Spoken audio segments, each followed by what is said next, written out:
Hi everyone, I hope आप सबकी CTET की प्रिपरेशन अच्छी चल रही होगी। आज के वीडियो में मैं आप लोगों के साथ में डिस्कस करने वाली हूँ। अगर आप लोगों ने सीटेट पेपर 2 के लिए स्पेशली साइंस मैथ्स के लिए अगर आप लोगों ने फॉर्म भरा है तो मैं आप लोगों को बताऊंगी साइंस मैथ्स सब्जेक्ट को आप लोग किस तरीके से बहुत ही अच्छा स्कोर कर सकते हैं।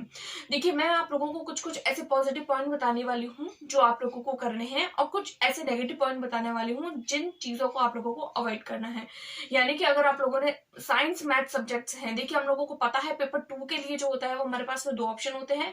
अगर आप लोगों ने बीएससी किया है तो आप लोग साइंस मैथ्स के लिए फॉर्म भरते हैं, और अगर आप लोगों ने बीकॉम या फिर बीए किया है तो आप लोग एसएसटी के लिए फॉर्म भरते हैं। अगर आप लोगों ने बीए या फिर बीकॉम किया है तो आप लोग एसएसटी वाला पोर्शन पढ़िएगा। अगर आप लोगों ने बीएससी किया है तो आप लोगों को साइंस मैथ सब्जेक्ट पढ़ना होगा। देखिए, अगर कोई भी कैंडिडेट जिन्होंने 11th 12th या फिर ग्रेजुएशन में मैथ्स सब्जेक्ट अगर पढ़ा होता है तो उनके लिए मैथ सब्जेक्ट में इतनी दिक्कत नहीं आती है, लेकिन वो कैंडिडेट जिन्होंने 11th 12th और अपना बीएससी यानी ग्रेजुएशन अगर उन्होंने बायोलॉजी सब्जेक्ट से किया है तो उन लोगों को मैथमेटिक्स सब्जेक्ट करने में बहुत दिक्कत आती है। तो सबसे पहले तो मैं आप लोगों को बताऊंगी मैथमेटिक वाले पोर्शन को आप लोग किस तरीके से अच्छे से कवर अप कर सकते हैं, क्योंकि बहुत सारे बायोलॉजी वाले कैंडिडेट होते हैं वो मैथमेटिक को लेकर बहुत ज्यादा प्रेशराइज रहते हैं। उन्हें नहीं समझ आता है कि हमें क्या पढ़ना है क्या नहीं पढ़ना है। तो देखिए, सबसे पहले तो मैं बात करूं मैथमेटिक्स सब्जेक्ट की, तो हम लोगों को पता है कि सीटेट जो एग्जाम होता है उसके अंदर 5 सब्जेक्ट आते हैं। स्पेशली पेपर 2 की बात कर रही हूँ। फर्स्ट होता है साइकोलॉजी, फिर हमारे 2 सब्जेक्ट आते हैं साइंस मैथ्स, और उसके बाद में हमारे 2 लैंग्वेज आती है। 150 मार्क का पेपर होता है और 30 मार्क का हर पोर्शन होता है। तो उस हिसाब से मैथ्स वाला पोर्शन भी 30 मार्क का होता है। अब ये जो मैथ्स वाला पोर्शन होता है इसको भी हम लोग आगे 2 पार्ट्स में डिवाइड कर लेते हैं। एक तो होता है कंटेंट वाला और दूसरा होता है पैडागोजिकल पोर्शन। कंटेंट पोर्शन का मतलब है न्यूमेरिकल क्वेश्चन हम लोगों से पूछे जाते हैं, और दूसरा होता है पैडागोजिकल पोर्शन। देखिए, सबसे पहले मैं बात करूं पैडागोजिकल पोर्शन की, उसके बाद में हम लोग बात करेंगे आपके जो न्यूमेरिकल्स है उसके बारे में। देखिए, पैडागोजिकल पोर्शन की अगर मैं बात करूं तो देखिए हम लोगों को पता है कि ये जो 30 मार्क का पेपर होता है, 30 मार्क का अगर ये मैथ्स वाला पोर्शन होता है तो इसमें 20 मार्क के तो न्यूमेरिकल्स आते हैं और 10 मार्क के आप लोगों की पैडागोजी पूछी जाती है, यानी मैथ्स पैडागोजी पूछी जाती है।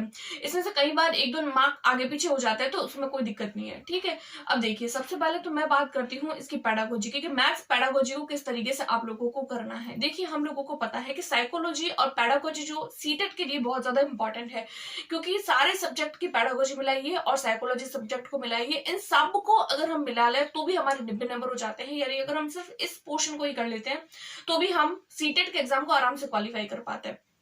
लेकिन अगर मैं बात करूं इसकी कि हम मैथ्स पैडागोजी को किस तरीके से सॉल्व करें, देखिए बहुत सारे कैंडिडेट ऐसे होते हैं जिनकी साइकोलॉजी बहुत अच्छी होती है, उनका हिंदी पैडागोजी बहुत अच्छा होता है, साइंस पैडागोजी बहुत अच्छा होता है, लेकिन मैथ्स पैडागोजी अच्छा होते हुए भी वो नहीं कर पाते हैं, क्योंकि उनके माइंड में जो मैथ्स का डर है, उनको लगता है कि सिर्फ मैथ्स, वो जैसे मैथ्स सुनता है ना तो उन लोगों के माइंड में एक डर आ जाता है, अच्छा मैथ्स पैडागोजी है। तो देखिए, मैथ्स पैडागोजी कोई अलग चीज नहीं होती है।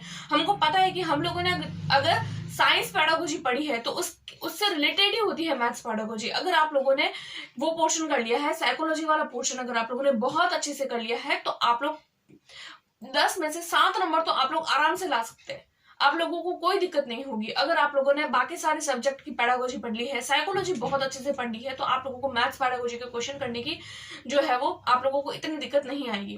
और बाकी के बच्चे, मान लीजिए आप लोग 10 में से 7 नंबर तो आप लोग बाकी सारे सब्जेक्ट्स की पैडागोजी की हेल्प से ला सकते हैं। अब 3 नंबर जो हम लोगों को लाने हैं वो आप उसके लिए आप क्या कर सकते हैं, तो देखिए, अगर आप लोगों को ज्यादा पढ़ने में दिक्कत हो रही है, आप लोगों को चीजें समझ नहीं आ रही है, तो आपको क्या करना है, प्रीवियस ईयर क्वेश्चन पेपर उठाने हैं। प्रीवियस ईयर में जितने भी जो है वो पैडागोजी से रिलेटेड क्वेश्चन जो मैथ्स के दिए गए हैं, आप लोगों को उसकी प्रैक्टिस करनी है। आप लोग जो है वो सीटेट की वेबसाइट पर जाइए, उसके प्रीवियस ईयर क्वेश्चन पेपर उठाइए और देखिए, आप लोगों को हर बार रिपीट होते हुए क्वेश्चन मिलेंगे। वही के वही क्वेश्चन होते हैं जो बार बार पूछे जाते हैं। देखिए, मैंने भी मेरे एग्जाम के टाइम पे यूं ही किया था, क्योंकि मेरे खुद के ग्रेजुएशन में बायोलॉजी था तो मुझे भी मैथ्स को लेकर कुछ कुछ डर था। मैं भी जब मैथ्स पैडागोजी का नाम सुनती थी तो मैं भी बहुत डर जाती थी कि कैसे होगा क्या होगा, लेकिन देखिए, इतना डरने की जरूरत नहीं है, क्योंकि मैंने भी मैथ्स पैडागोजी में बहुत अच्छा स्कोर किया था। तो मैथ्स पैडागोजी के लिए अगर आप लोगों को ज्यादा डर है तो आप लोगों को कुछ नहीं करना है, आप लोगों को सिर्फ और सिर्फ प्रीवियस ईयर क्वेश्चन पेपर करने हैं। सबसे पहले तो आप लोगों को सिलेबस डाउनलोड करके अपने सारा सिलेबस देख लेना है। सिलेबस देखने के बाद में आप लोगों को जो मैथ्स पैडागोजी आप लोग कहीं से भी पढ़ रहे हैं, चाहे यूट्यूब से पढ़ रहे हैं या आपने कोई बुक खरीदी है, एक एक बार आप उस सारे पोर्शन को पढ़ लीजिए, कौन सा टॉपिक, उसमें से कितने मार्क के क्वेश्चन आ रहे हैं, वो सब चीजों को आप लोग एक बार देख लीजिए। उसके बाद में आप उसके प्रीवियस ईयर करिए और ज्यादा से ज्यादा क्वेश्चन प्रैक्टिस करिए। जैसे ही आप लोग प्रैक्टिस करेंगे तो आप लोगों के अंदर एक अलग सा कॉन्फिडेंस बिल्डअप होगा और आप लोगों को लगेगा कि हाँ, हम मैथ्स पेडागोजी के साथ साथ में और सब्जेक्ट्स की भी पेडागोजी कर पा रहे हैं। तो आप लोगों को क्या करना है, प्रीवियस ईयर, कई बार कैंडिडेट गलती कर लेते हैं कि वो प्रीवियस ईयर सिर्फ एक बार करते हैं। देखिए, आप लोगों को एक बार नहीं करना है, 2 बार नहीं करना है, आपको कम से कम प्रीवियस ईयर 3 बार करना है। क्योंकि मैंने भी मेरे एग्जाम टाइम में प्रीवियस ईयर को बहुत बार किया था और प्रीवियस ईयर जो होते हैं वो सीटेट एग्जाम के लिए बहुत ज्यादा इंपॉर्टेंट होते हैं। तो आप लोग प्रीवियस ईयर करिए, उसके साथ साथ आप बाकी सब्जेक्ट की पेडागोजी की क्वेश्चन प्रैक्टिस करिए, तो आप लोगों की मैथ्स पेडागोजी आराम से हो जाएगी। उसके बाद में हम लोग बात करते हैं कंटेंट की, कंटेंट यानी कि न्यूमेरिकल क्वेश्चन की। तो देखिए, अब आप लोगों को पता है, आप लोग पेपर 2 के लिए अगर क्वालिफाई होना चाहते हैं तो आप लोगों को 6, 7, 8 क्लास का टीचर बनाया जाएगा। तो आप लोगों को क्वेश्चन भी इसी स्टैंडर्ड के पूछे जाएंगे। कई बार कैंडिडेट क्या करते हैं, पूछा कुछ और जाता है और पढ़ कुछ और लेते हैं, क्योंकि उन्होंने सिलेबस को देखा ही नहीं है, उन्होंने ये जाना ही नहीं है कि पूछा क्या पूछना चाह रहे हैं। देखिए, अगर आप लोगों को 6, 7, 8 क्लास को पढ़ाना है तो वो आप लोगों को इसी तरीके का, इसी लेवल के क्वेश्चन ही देंगे। अगर थोड़ा बहुत भी डिफिकल्टी होती है तो अगर आप लोग थोड़ी बहुत प्रैक्टिस कर देते हैं तो आप लोग आराम से कर पाएंगे। तो अब आप लोगों को कंटेंट के लिए क्या पढ़ना है, तो कंटेंट के लिए आप लोगों को एनसीईआरटी की बुक पढ़नी है। देखिए, आप लोगों को फर्स्ट क्लास से लेकर 8th तक की जितनी भी एनसीईआरटी की बुक है आप मैथ्स के लिए, अब वो सारी मैथ्स की बुक को आराम से पढ़ लीजिए। देखिए, जैसे मान लीजिए 6th क्लास की आप लोगों ने एनसीईआरटी उठाई, तो आप लोगों को कई बार ऐसा होता है कि अब हम क्या 6th क्लास पढ़ेंगे। आप लोग एक बार पढ़ के देखिए, पूरी पढ़ लीजिए, एक दिन लगेगा आप लोगों को, 4 से 5 घंटे लगेंगे, आप 6th क्लास की पूरी एनसीईआरटी पढ़ लेंगे। उसके बाद में आप दूसरे दिन 7th क्लास की उठाइए, उसको पूरा करिए। उसके बाद में आप 3rd डे पे 8th क्लास की उठाइए। हो सकता है आप लोगों को 8th क्लास के एनसीईआरटी करने में 2 या 3 दिन लग जाए, क्योंकि इसमें थोड़े लेंथी क्वेश्चन है। उसके बाद में आप लोग प्रीवियस ईयर करिए। जब आप लोग 6, 7, 8 इन तीनों क्लास की एनसीईआरटी करने के बाद में जब आप प्रीवियस ईयर करेंगे तो आप लोगों को सच में लगेगा कि आप लोगों ने कितना कुछ पढ़ लिया है, आप लोग कितना कुछ पढ़ चुके हैं। उसके बाद में आप रिपीटेटिवली इन सारी चीजों को फिर से करते जाइए, बार बार करते जाइए, क्योंकि देखिए अब टाइम कम है, 1.5 से 2 महीने का टाइम है, तो इतना ज्यादा हमारे पास में टाइम नहीं है कि हम सारे सब्जेक्ट्स को डीप में जाके पढ़े। सिंपली आप लोगों को एनसीईआरटी उठानी है, एनसीईआरटी पढ़ लीजिए, आप लोग बहुत अच्छा मैथ्स में स्कोर कर लेंगे। क्योंकि मैंने खुद ने भी यही किया था, मैं ऐसे कोई यूं ही बात हवा में नहीं कर रही हूँ, मैंने खुद ने भी यही किया था, मुझे भी मैथ्स को लेकर डर था। मैं मेरी स्ट्रैटेजी बता रही हूँ कि मैंने किस तरीके से किया था। मैंने भी 6, 7, 8 की एनसीईआरटी पढ़ी थी, मोस्ट ऑफ मैंने 8th क्लास की पढ़ी थी, क्योंकि 6, 7 बहुत बेसिक होता है, इतना तो हमें आता है, तो हमें पढ़ने की जरूरत नहीं रहती। लेकिन एक बार हमें, अगर आप लोग बिगिनर है तो आप लोगों को अपनी आंखों में से एक बार निकालनी होगी 6, 7 की एनसीईआरटी।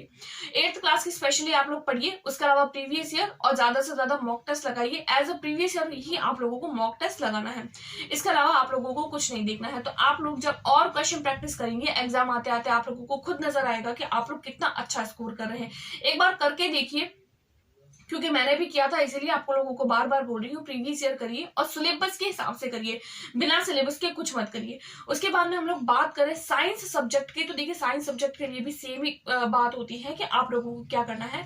साइंस सब्जेक्ट के लिए आप लोग 6, 7, 8 की साइंस की बुक निकालिए और सारे के सारे जो है चैप्टर्स आप लोग जो कोर्स में है आप लोगों के सिलेबस देखिए, और सिलेबस में जो जो आप लोगों को पूछे गए हैं वो चैप्टर्स आप लोग एक बार सारे के सारे पढ़ लीजिए। जो चीज आप लोगों को इंपॉर्टेंट लग रही है उन चीजों को आप लोग हाईलाइट कर लो और उसको बार बार रिवीजन करिए। देखिए, रिवीजन इंपॉर्टेंट है, रिवीजन अगर आप लोग बार बार करते हैं तो आप लोग अच्छा स्कोर कर पाएंगे। चाहे वो सीटेट का एग्जाम हो, चाहे कोई और टाइप का एग्जाम हो, या फिर कोई और भी फील्ड का एग्जाम भी हो सकता है वो, क्योंकि रिवीजन इंपॉर्टेंट है। कई बार यही करते हैं कैंडिडेट, पढ़ लेते हैं लेकिन एग्जाम टाइम में वो रिवीजन नहीं करते हैं, तो आप लोगों को रिवीजन करना है। और उसके अलावा अगर हम बात करें साइंस मैथ्स का, तो आई थिंक आप लोगों को सब कुछ क्लियर हो गया होगा कि साइंस मैथ्स सब्जेक्ट को किस तरीके से पढ़ना है। उसके अलावा अगर मैं बाकी सब्जेक्ट की बात करूं कि जैसे कि साइंस की पेडागोजी की बात, तो साइंस पेडागोजी में भी आप लोगों को वही करना है जो आप लोगों ने मैथ्स पेडागोजी में किया है। सारे सब्जेक्ट की पेडागोजी को पढ़ लीजिए और बच्चे के कॉन्टेक्स्ट में जो आप लोगों को ठीक लग रहा है उस ऑप्शन को आप लोग चूज करिए। तो आप लोगों के अपने आप क्वेश्चन प्रैक्टिस करने से आप लोगों के क्वेश्चन जो है वो खुद ब खुद ठीक होने शुरू हो जाएंगे। आई होप आपको आज की वीडियो पसंद आई होगी। मिलते हैं नेक्स्ट वीडियो में, तब तक के लिए टेक केयर, बाय बाय।